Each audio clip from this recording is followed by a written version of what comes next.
1933. Os nazistas estão no poder. Agora querem transformar sua ideologia perversa em realidade.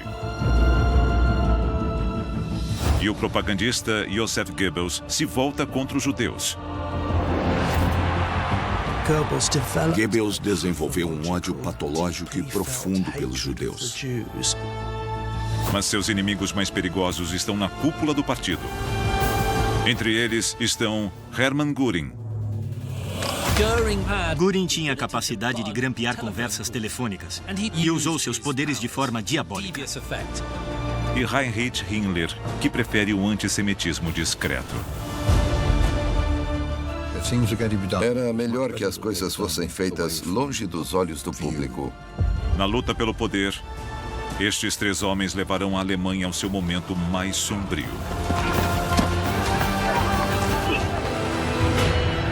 Esta é a história dos asseclas de Hitler. Os ciúmes, as disputas internas e a bajulação que criarão um monstro e alimentarão os maiores horrores do Terceiro Reich.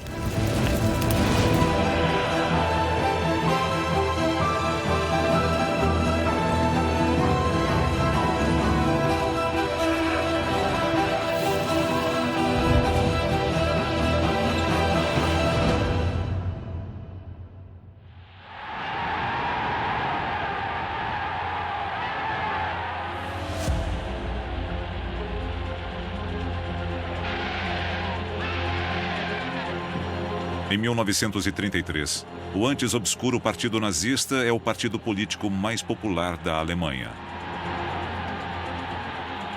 E seu líder, Hitler, é o chanceler. Finalmente, ele pode realizar suas ambições de uma Alemanha nazista. Mas por trás da fachada de uma liderança unida, o círculo de assessores mais próximos de Hitler logo começa a rachar.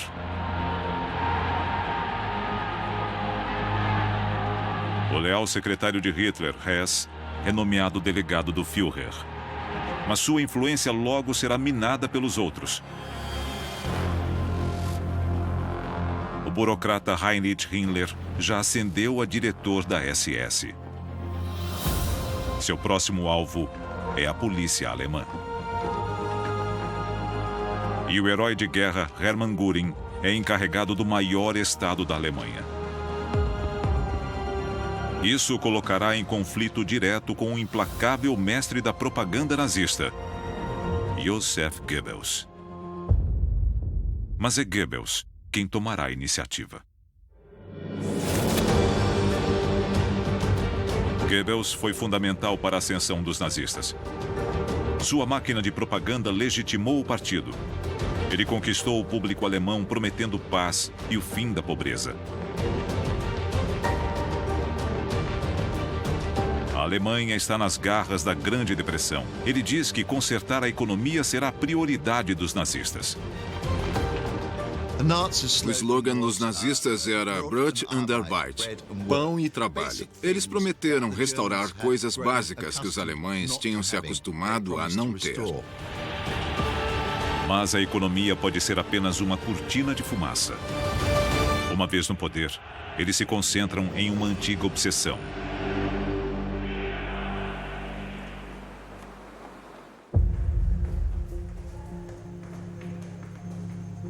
Goebbels é convidado por Hitler para discutir o item número 1 de sua lista: os judeus. Ele construiu um partido sobre o antissemitismo. Os judeus são a causa de todos os problemas. Eles planejam dominar o mundo. E nós, alemães, estamos sofrendo com isso. É um movimento internacional, mas os alemães, devido às condições precárias do pós-guerra, são as vítimas. Então, a solução é nos livrarmos dos judeus.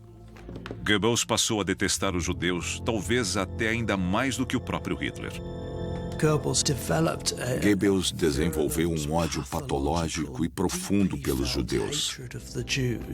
E identificava os judeus como a fonte de todos os problemas da Alemanha. Ambos queriam mandar uma mensagem clara: os judeus são os inimigos da Alemanha. O plano? Organizar um boicote nacional a estabelecimentos judaicos. Um grande gesto. Goebbels é incumbido de unir o público no apoio à campanha.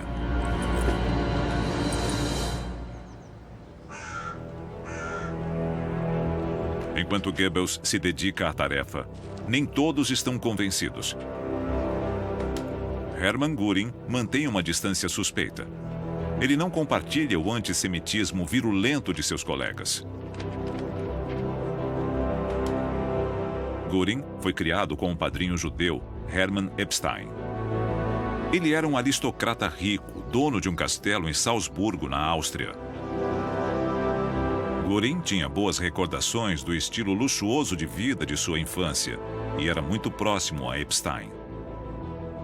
Göring fazia parte da elite conservadora. Ele não acreditava que o judaísmo era um perigo para o povo alemão. Eu não diria que Göring não era antissemita, pois ele era, mas ele não encarava isso de forma pragmática.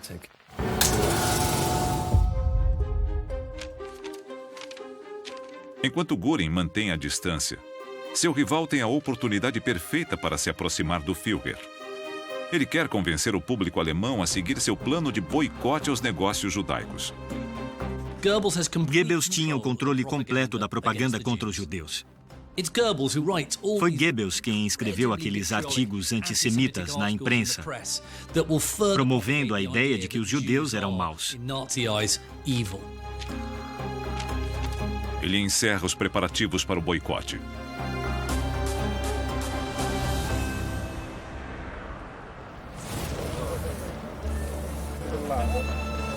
No dia marcado, os soldados da SA assumem seus postos em frente a lojas judaicas. Cartazes são colados, enquanto outros escrevem mensagens antissemitas nos muros e janelas. Sua função é deixar claro que os alemães devem se juntar ao boicote. Surgiram placas em negócios judaicos dizendo: não compre dos judeus. Os judeus são a nossa desgraça. Voltem para a Palestina. Era antissemitismo promovido pelo Estado de forma descarada. Mas Goebbels não tem o sucesso que esperava. Göring não é a única pessoa ambivalente em relação ao boicote. Muitos alemães não o apoiam. Com a SA em frente às lojas, eles detiveram algumas pessoas. Outras entravam dizendo: eu tenho que buscar uma encomenda. E a SA não sabia se podia bloquear as pessoas fisicamente. Então, se você tivesse coragem e não gostasse da atitude da SA, você passava.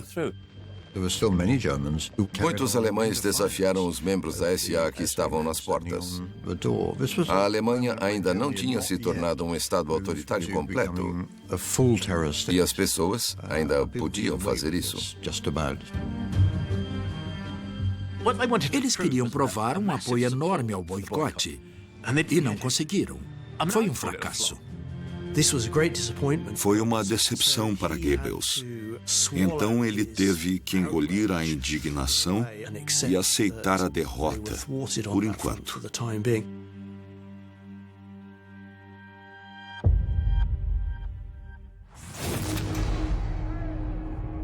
Mesmo assim, como ministro da propaganda, Goebbels pode anunciar o fracasso como um sucesso.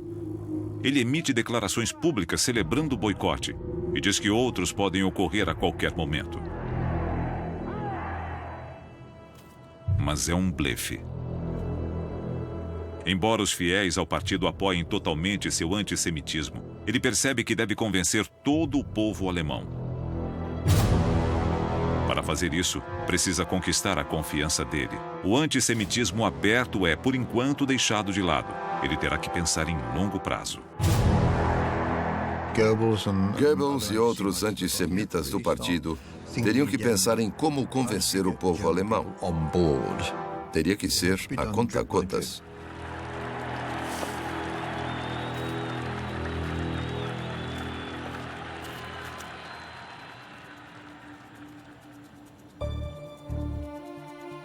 Para mudar o desejo do povo, Goebbels precisa de armas de propaganda mais poderosas. Ele decide estatizar toda a mídia alemã sob o próprio controle. Jornais, a incipiente indústria cinematográfica e o rádio. Além de ajudá-lo com a lavagem cerebral da população, isso lhe dará seu próprio império midiático.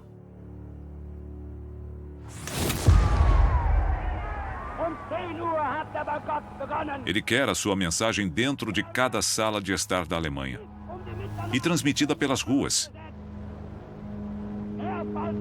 Seu primeiro passo é assumir o controle das estações em todo o país. Mas há um problema: Hermann Göring. Em 1933, 2 membros da cúpula nazista entraram em uma guerra de destruição mútua: Goebbels e Göring.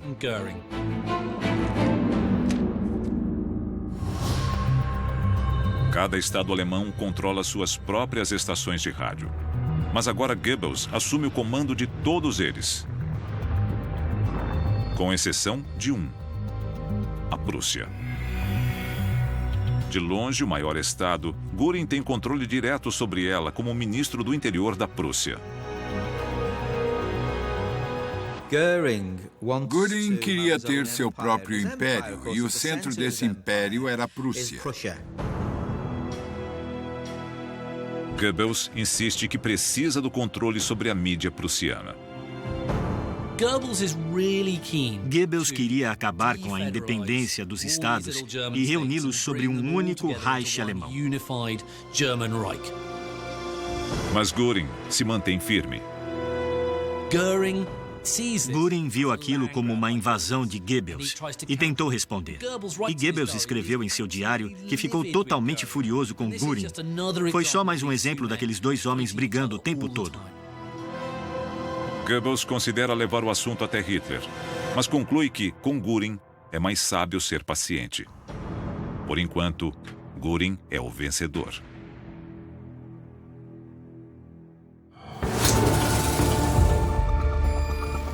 Ao contrário de Goebbels, que quer manter a questão judaica em primeiro plano, outros, como Heinrich Himmler, insistem em fazer o oposto. Ele prefere a discrição e as mentiras. Após tumultos nas ruas de Munique, centenas de judeus e comunistas foram detidos como agitadores. Mas Himmler convoca uma coletiva de imprensa para defender essas ações. Ele afirma que estão sendo mantidos presos para sua própria proteção e ressalta que os judeus sob sua custódia não estão sendo maltratados. Himmler, o diretor da SS, diz que os judeus são tão cidadãos como qualquer outro alemão. É algo estranho vindo de Himmler, um notório antissemita desde os anos 20. Ele estava ansioso para não dar muito destaque às políticas antissemitas, porque ainda não sabia o que o público alemão ia pensar a respeito delas. Enquanto Himmler projeta uma imagem pública de lei e ordem, a realidade é bem diferente nos bastidores.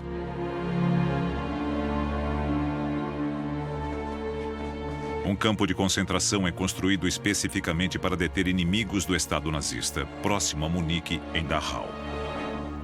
Na maioria, são oponentes políticos de esquerda, junto com alguns ativistas judeus. Por dias, os nazistas abusam violentamente dos prisioneiros, resultando na morte de 4 judeus. Os primeiros de muitos. Quando o campo de concentração de Dachau foi aberto, as condições não eram boas. Aquelas pessoas eram consideradas inimigas da Alemanha, que tinham sabotado o país por 15 anos. E sofreram abusos. Tiveram as mãos amarradas nas costas, foram chicoteadas e algumas delas morreram no campo. Himmler sabe que boa parte do público pode não aprovar essa brutalidade. Então, emite ordens para esconder a escala da violência. A violência, a tortura e as execuções que aconteceram nesses campos foram acobertadas. Ele reconhece a importância de manter suas ações em segredo, escondendo os verdadeiros horrores. Algo que ele fará com cada vez mais sucesso.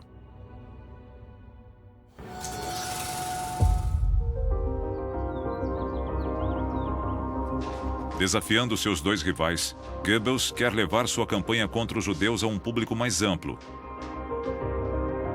Ele redobra os esforços para convencer Hitler de que precisa do controle sobre todas as estações de rádio. E inicia um ataque calculado ao homem que se encontra em seu caminho, Göring.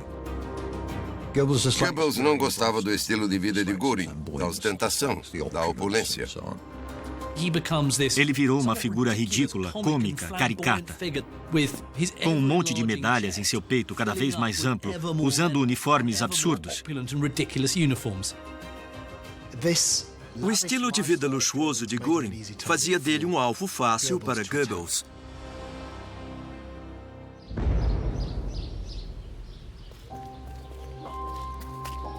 Goebbels envenena Hitler lentamente contra o Marechal do Reich. Goebbels tenta convencer Hitler de que aquela ostentação não combinava com o nacionalsocialismo. Mas Goebbels precisa tomar cuidado para não ser muito óbvio. Devido ao estilo de governo de Hitler, qualquer ataque a um colega ou a um oponente dentro do partido tinha que ser oblíquo. A técnica da omissão relevante é fundamental. Você não mencionava nomes, mas dizia: muitos no partido, meu Führer, são contrários à ostentação crescente. Estamos perdendo nossos princípios.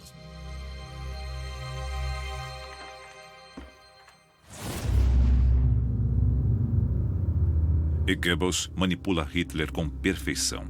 Quando Hitler faz um discurso ao partido atacando a grandiosidade, não há dúvidas de que é um ataque velado ao seu Marechal do Reich.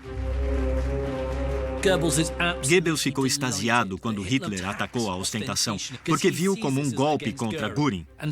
Então ele escreveu naquela noite em seu diário: Hitler já desistiu mentalmente de Göring. Ele não é mais ninguém, é uma piada ambulante. Goebbels ficou muito feliz. E Goebbels conquista 2 vitórias, pois Hitler também ordena que Göring entregue sua rádio prussiana. Goebbels derrotou um rival importante e agora tem o controle total das rádios alemãs. Mas é perigoso irritar alguém como Göring. Como comandante-em-chefe da polícia prussiana, Göring transformou essa organização na polícia secreta do Estado, a Gestapo. Ela se tornou uma rede de coleta de inteligência muito poderosa, que buscava informações sobre tudo e todos, incluindo membros da cúpula nazista. A Gestapo cerca Goebbels, observando seus passos, aguardando um escorregão.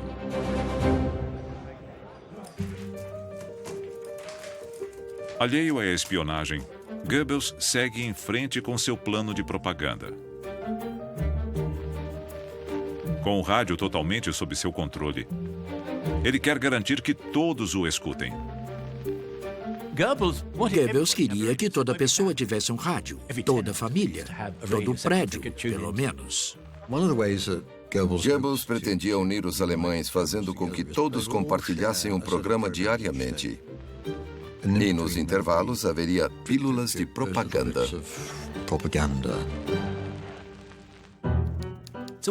Então, o que Goebbels fez? Primeiro, atualizou todo o equipamento de transmissão. Agora ele podia transmitir para o número máximo de lares. Depois, ordenou a produção em massa de rádios. Só no primeiro ano, 1 milhão de novos aparelhos foram produzidos. É claro que o consumidor fica feliz, pois acha que é um indício de crescimento econômico. Havia um novo bem de consumo. Na verdade, era Goebbels entrando na casa das pessoas. E para garantir que elas ouviriam, ele instalou rádios na maioria dos bairros, para que todos escutassem as transmissões do partido.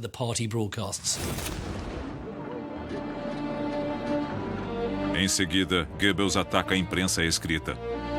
Ele aprova a chamada Lei dos Editores, que transfere o poder editorial dos donos dos jornais para as mãos do Estado. Ele reunia editores e correspondentes de todos os principais jornais e lhes dava um resumo da linha que deveriam seguir em todos os principais tópicos. Agora, Goebbels tem todas as ferramentas de propaganda para levar as conquistas e a ideologia nazista a toda a Alemanha. Os nazistas chegaram ao poder prometendo uma Alemanha forte e bem-sucedida.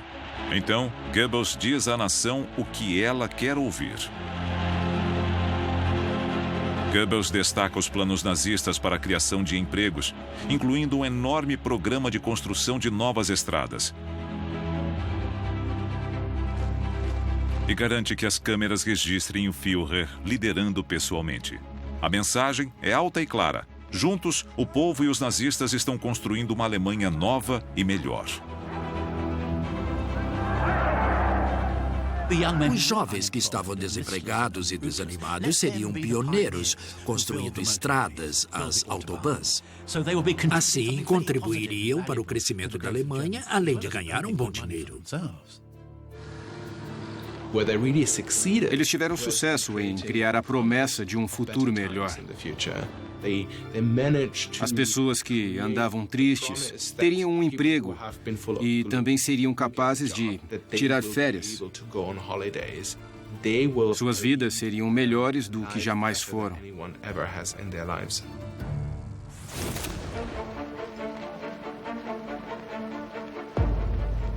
Os nazistas consolidam o espírito de unidade lançando a Volksgemeinschaft, a comunidade do povo. Um projeto de engenharia social de proporções épicas.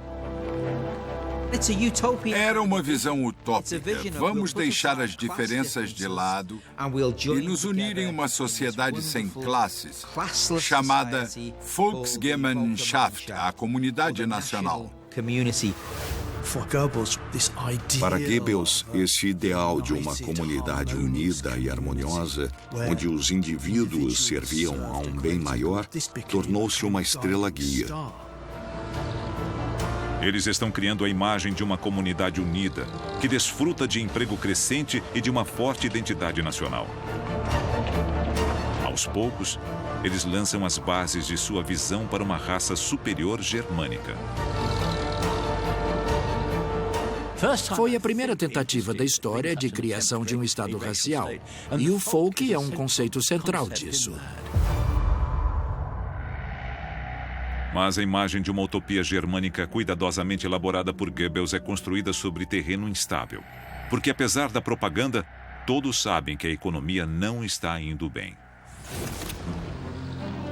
O milagre econômico nazista não está funcionando. Embora o desemprego tenha caído, os salários são baixos. Espiões são enviados às comunidades para trazer relatos sobre a opinião pública. E o clima é preocupante. O apoio eufórico começa a ceder. Está na hora de Goebbels reapresentar seus bodes expiatórios favoritos. A crise econômica não é culpa da Volksgemeinschaft. É culpa de forças externas. A ideia do folk abrange a identidade e a comunidade. Se você não é parte dessa comunidade, deve ser contrário a ela. Não existe meio termo. A sua origem étnica e racial o define como um ou outro. Agora, Goebbels pode criar um racha entre os alemães trabalhadores e os forasteiros venenosos. Em outras palavras, os judeus. É uma obra-prima da psicologia de massa. O ataque aos judeus, a ideia de um bode expiatório, a presença de um inimigo, distrai dos problemas econômicos internos. Eles eram os verdadeiros culpados pela crise. A propaganda de Goebbels deflagra uma onda de violência contra os judeus. Mas, nos bastidores, ela é surpreendentemente contestada. Incluindo pelo próprio Adolf Hitler. Os linchamentos deixam o público nervoso e prejudicam a economia. O apoio ao partido está em risco. Relutantemente, Hitler ordena a redução da violência. Mas Goebbels está determinado a impor sua visão. E logo encontra a oportunidade perfeita.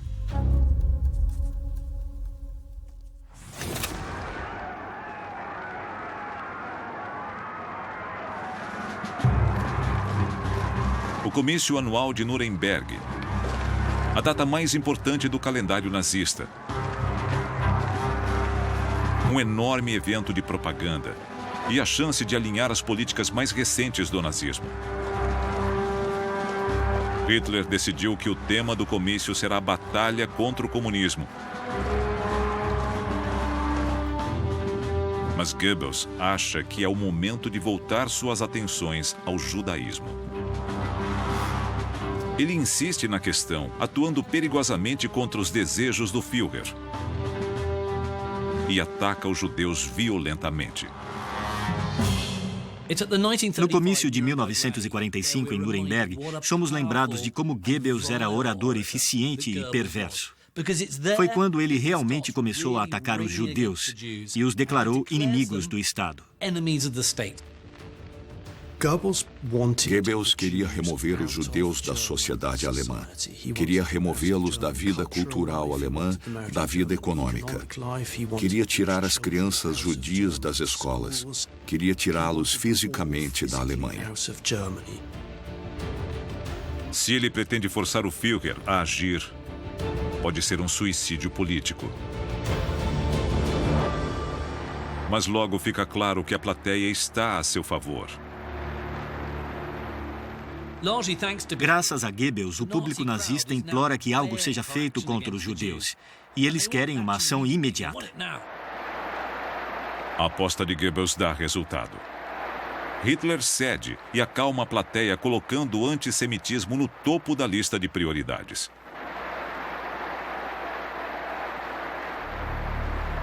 Nos bastidores, os nazistas redigem legislação antissemita às pressas. São as leis raciais de Nuremberg. Elas revogam a cidadania dos judeus e proíbem o casamento entre eles e outros alemães. Agora os judeus serão legalmente classificados como estrangeiros. Mas, no que diz respeito a definir um judeu, a legislação não é clara.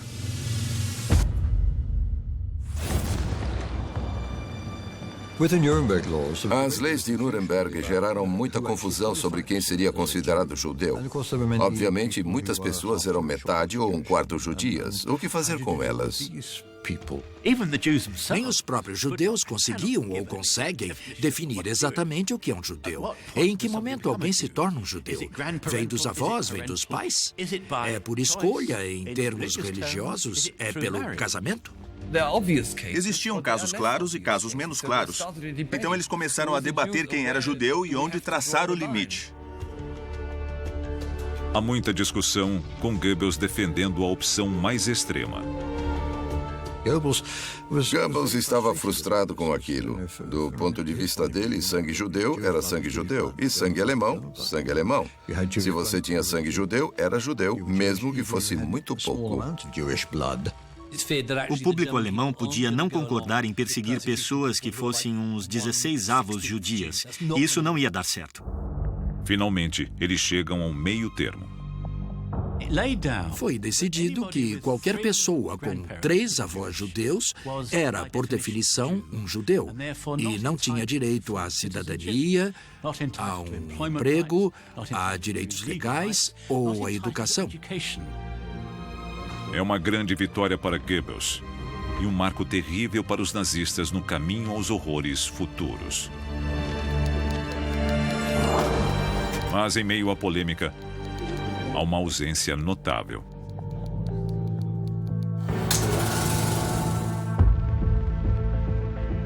Göring sequer é convidado. Ele está ocupado com a construção de sua força aérea e Goebbels se encarregou de manter seu rival à distância. Göring não se envolveu na elaboração das leis e não foi consultado a respeito.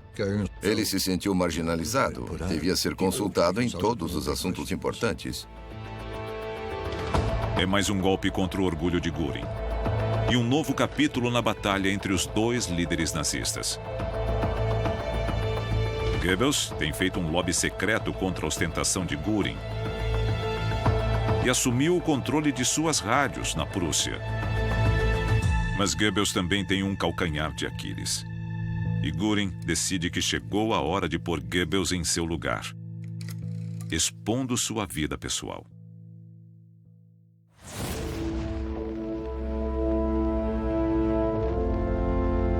O império midiático de Goebbels inclui a indústria cinematográfica, que além de promover sua mensagem, também lhe oferece alguns benefícios adicionais. Embora fosse casado, Goebbels não era um marido fiel. Ele era muito inteligente, sabia conversar e era muito atraente para muitas mulheres. E também tinha muito poder, o que é um afrodisíaco famoso. E ao controlar a mídia, ele também controlava o cinema. E o que encontramos no cinema? Muitas mulheres bonitas. Então, onde Goebbels sempre estava? No estúdio de cinema. Ele teve muitos casos com estrelas e abordava muitas estrelas e obteve muito sucesso.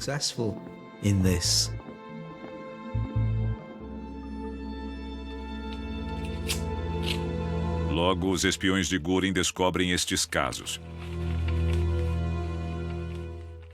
E Göring tem acesso exclusivo a uma das ferramentas de espionagem mais poderosas da época: a escuta telefônica. Göring tinha capacidade de grampear ligações telefônicas e fez isso com seus colegas da cúpula nazista. E é claro, ele adorava fazer isso com seu velho inimigo, Goebbels. Ele ria alto lendo as transcrições das ligações entre Goebbels e a sua última conquista. O relacionamento mais intenso de Goebbels é com uma linda atriz tcheca, Lida Barova. Ele é obcecado por ela desde que se conheceram em 1936. A glamurosa Barova interpreta vilãs sedutoras. A ironia era que mulheres alemãs não podiam fazer os papéis de sedutoras sensuais, porque seria ofensivo às mulheres alemãs. Então, eles precisavam de pessoas inferiores, como tchecos, para esses papéis. Mas isso não impedia Goebbels de receber a atenção e o afeto de Barova. Goebbels teve um caso intenso com a bela Lida Barova. E fotografias mostram que ela era muito bonita. Eu entendo por que ela o atraiu.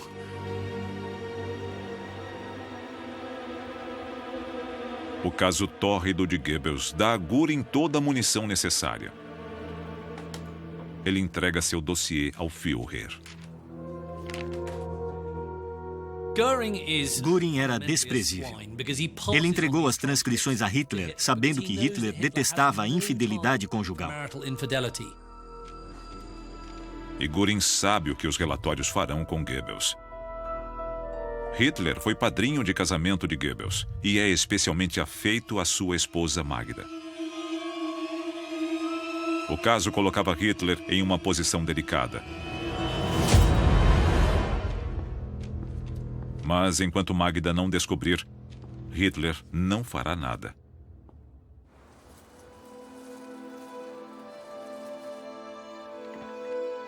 Mas logo Magda ouve que seu marido se apaixonou por outra mulher.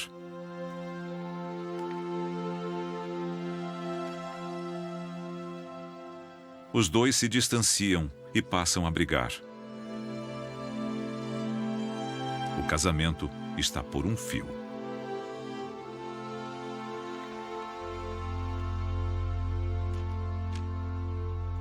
E com um chefe tão moralista quanto Hitler, são más notícias para Goebbels. Ele está exatamente onde Göring deseja, quando a situação torna-se insustentável. Magda busca os conselhos de alguém surpreendente. A última pessoa com quem Goebbels quer que ela converse.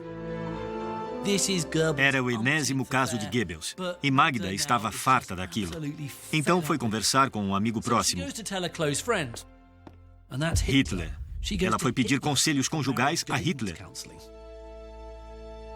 A notícia é música para os ouvidos de Göring.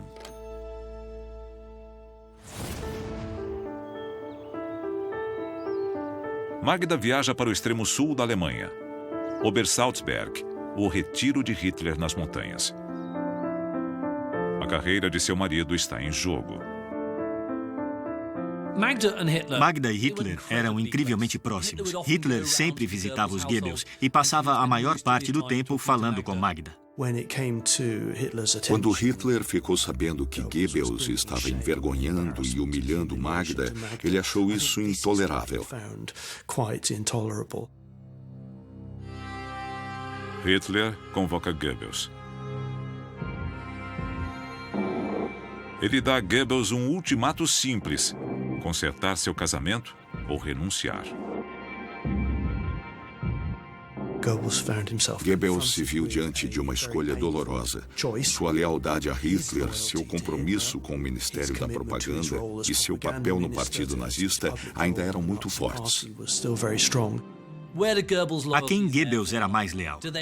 A Lida Barova, a bela atriz tcheca, ou a Hitler e ao futuro da visão nazista?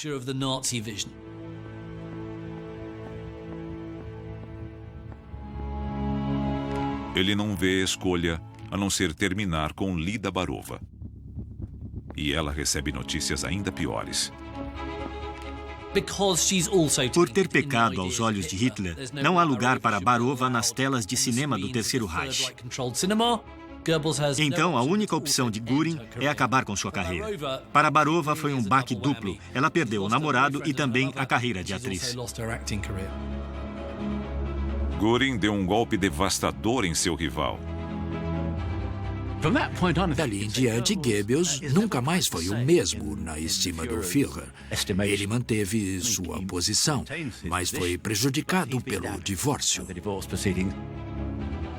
Goebbels passa de herói a pária em um piscar de olhos. A história toda deixou Goebbels deprimido. Göring neutralizou um grande rival no partido. Mas nada é permanente na cúpula nazista.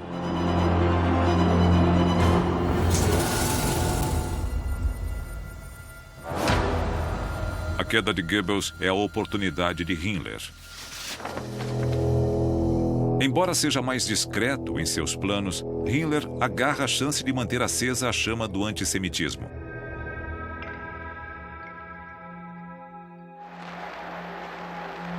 Desde os anos 20, Hitler sonha em unir a Alemanha com seu país natal, a Áustria.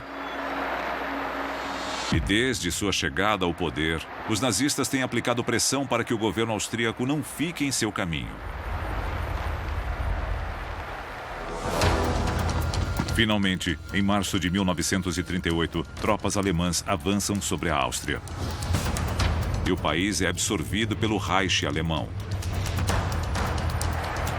Muitos austríacos aprovam a união, mas aqueles que se opõem logo são silenciados. Himmler e suas forças da SS assumem rapidamente o controle da região. E ele avança contra os judeus. Há quase 200 mil deles na Áustria. Himmler pretende transformar o país em um campo de testes para políticas antissemitas. A Anschluss da Áustria deu a Himmler a oportunidade de experimentar suas políticas antissemitas. E nos primeiros meses da ocupação, os judeus foram submetidos a uma série de coisas desagradáveis. Terras confiscadas, negócios comprados a preços reduzidos. Judeus foram humilhados. Muitos foram presos em campos. Para Himmler e seu braço direito, Reinhard Heydrich, esta forma de antissemitismo altamente eficiente rende frutos. A base da política antissemita na Áustria era se livrar dos judeus, mas não exterminá-los ainda. Era preciso encontrar formas de fazê-los deixar o país, deixando, é claro, suas riquezas. E eles tiveram sucesso. Em semanas, eles expulsam milhares de judeus austríacos do recém-expandido Império Alemão. O sucesso consolida as reputações de Himmler e Heydrich. Enquanto Goebbels, ainda em desgraça após o caso com Barova, é obrigado a vê-los recebendo as glórias.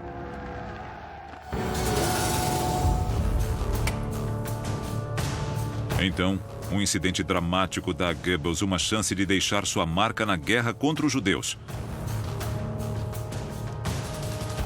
Um diplomata alemão chamado Ernst von Hatt é baleado e gravemente ferido. O autor do atentado é judeu. O primeiro a reagir é Himmler. Ele vê o caso como o início de um contra-ataque dos judeus. E orienta em segredo sua SS para aguardar uma luta.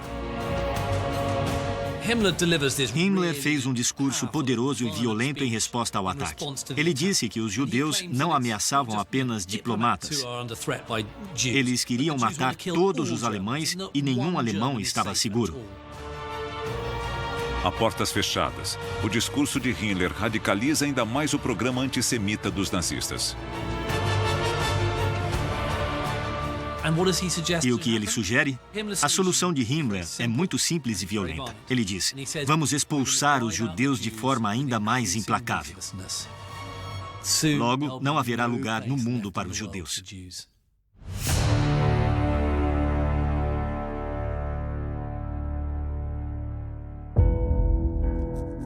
Parece que Himmler será o líder de uma guerra discreta contra os judeus.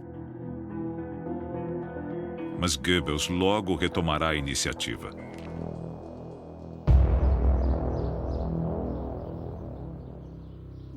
Em 9 de novembro, os líderes nazistas estão reunidos para um jantar de aniversário, quando Hitler recebe notícias dramáticas. Von Rath está morto. Hitler fez um discurso e estava absolutamente furioso. Supostamente ele disse: segurem a polícia. Os judeus devem sentir a ira do povo alemão. O que isso significa? Para alguns, ele estava dando autorização para um ataque. Era claramente o sinal verde para que alguma coisa acontecesse. É todo o encorajamento de que Goebbels precisa. Ele viu a oportunidade de não apenas instigar o antissemitismo, mas também de aumentar sua visibilidade em meio aos rivais. Goebbels declara guerra contra os judeus. Mas ela não será travada em segredo pela SS de Himmler, e sim nas ruas. O povo alemão deve se envolver. Ele tinha a chance de se redimir aos olhos de seu amado Hitler. Então se dirigiu aos presentes e os deixou eufóricos, declarando que a culpa é de todo o mundo judaico. Os alemães precisavam se defender. Ele tentou alimentar a sede de sangue. Goebbels era como um cachorro encoleirado. Ele estava esperando aquela oportunidade há meses, há anos. Ele queria uma manifestação pública nacional de hostilidade contra os judeus. O chamado às armas de Goebbels é recebido de braços abertos. Mas a violência nas ruas vai de encontro a tudo que Hitler tem pregado. Himmler passou muito tempo construindo um aparato silencioso, que operava de forma implacável e eficiente. Ele não era visível o tempo todo. Himmler acreditava que era preciso lidar com os judeus de uma forma fria e sistemática, e que a violência nas ruas não deveria ter um papel de destaque. Goebbels discordava. Ele queria um gesto, queria que o povo alemão demonstrasse que compartilhava a convicção nacional socialista de que os judeus eram o inimigo. Ao longo das horas seguintes, inúmeros telegramas circulam entre os departamentos nazistas. Himmler sabe que não tem força o bastante para conter o movimento. Himmler tinha um papel a cumprir, era o chefe da polícia alemã, e a polícia tinha que saber o que fazer, e foram encorajados a não intervir, a deixar a SA e a juventude hitlerista agir à vontade. Mesmo assim, Himmler e seu assessor, Reinhard Heydrich, fazem o possível para limitar os possíveis danos. Heydrich emite instruções específicas tanto para a polícia de segurança quanto para os membros da SA. As supostas regras de combate foram escritas rapidamente. A ideia era evitar o saque e a destruição de propriedades alemãs. E qualquer coisa de valor tomada dos judeus não podia ser roubada. Deveria ser entregue às autoridades competentes. As propriedades de judeus não deveriam ser incendiadas ou destruídas. Deveriam ser preservadas. Temendo um desastre político, Himmler tenta distanciar sua SS do tumulto iminente e instrui seus membros a não usarem seus uniformes pretos. Eles devem se vestir como civis comuns.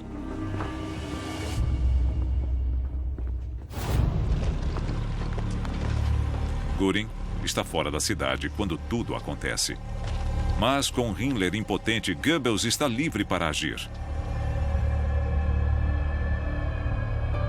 A violência orquestrada por ele será lembrada como uma das mais chocantes e selvagens da história moderna. A Kristallnacht. Menos de 2 horas após a notícia da morte de von Rath, começam os tumultos. De alguma forma, os soldados não receberam as supostas regras de combate, que deveriam proteger tudo que tivesse valor. Em vez disso, foi um massacre completo. Casas, negócios, posses foram queimados, destruídos, de todas as formas possíveis. Sinagogas foram queimadas. Lojas e propriedades judaicas foram saqueadas e destruídas. Mas eles não destruíram apenas propriedades, destruíram pessoas. Pessoas foram mortas a pauladas e machadadas. Foi um verdadeiro pogrom sancionado pelo Estado. Não há dúvidas quanto a isso. Centenas de sinagogas são totalmente queimadas. Casas e negócios são saqueados. Quase 100 judeus são assassinados. Mais de 30 mil são levados para campos de concentração. Para eles, o horror está apenas começando.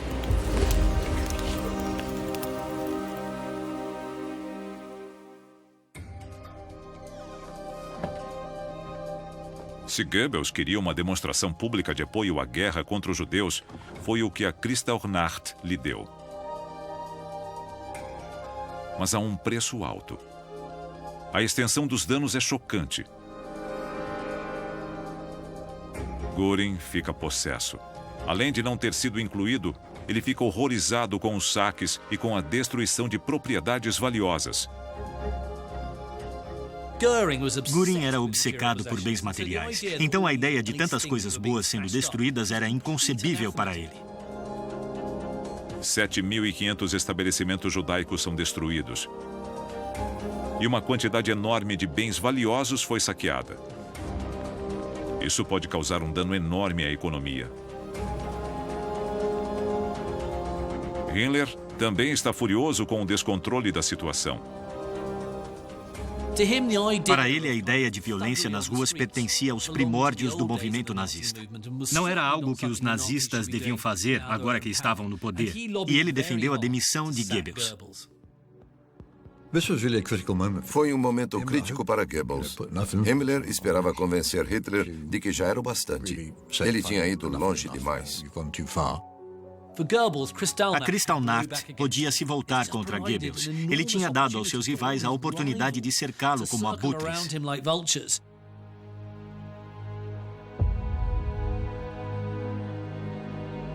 Hitler decide intervir e expõe sua opinião com clareza.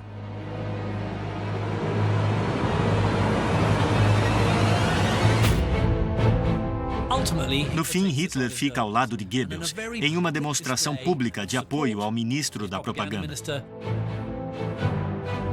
Parece que Goebbels está salvo.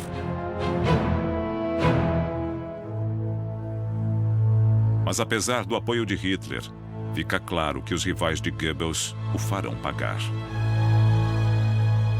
Göring reclama que é preciso pagar todo aquele estrago, e o dinheiro viria de Goebbels.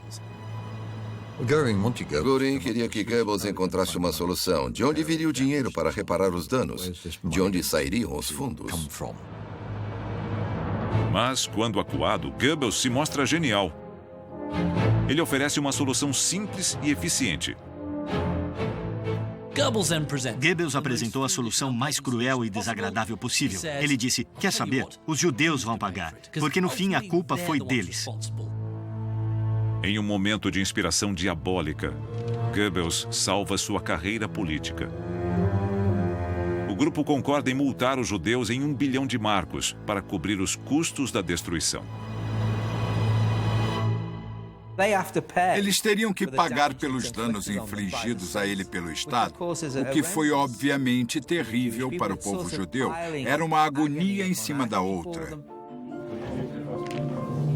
Goebbels sobrevive pela segunda vez ao que poderia ser o fim de sua carreira, apesar do esforço de seus rivais na cúpula nazista. Mas, mais importante do que a sua sobrevivência é o precedente que suas ações definem. O terror público da Kristallnacht dará o tom de cada nova brutalidade contra os judeus. Para os nazistas, já não basta odiá-los. É preciso destruí-los. Mas eles aprendem a fazer isso com mais discrição. Eles queriam acelerar a eliminação dos judeus, expulsá-los da Alemanha, tomar as propriedades deles. Mas isso seria feito indiretamente. As pessoas não veriam o que estava acontecendo. De agora em diante, Himmler ficará encarregado da questão judaica. Seu ataque aos judeus será mais discreto. Mas suas brutalidades serão ainda mais chocantes quando ele conduz seu partido a atos de horror sem precedentes.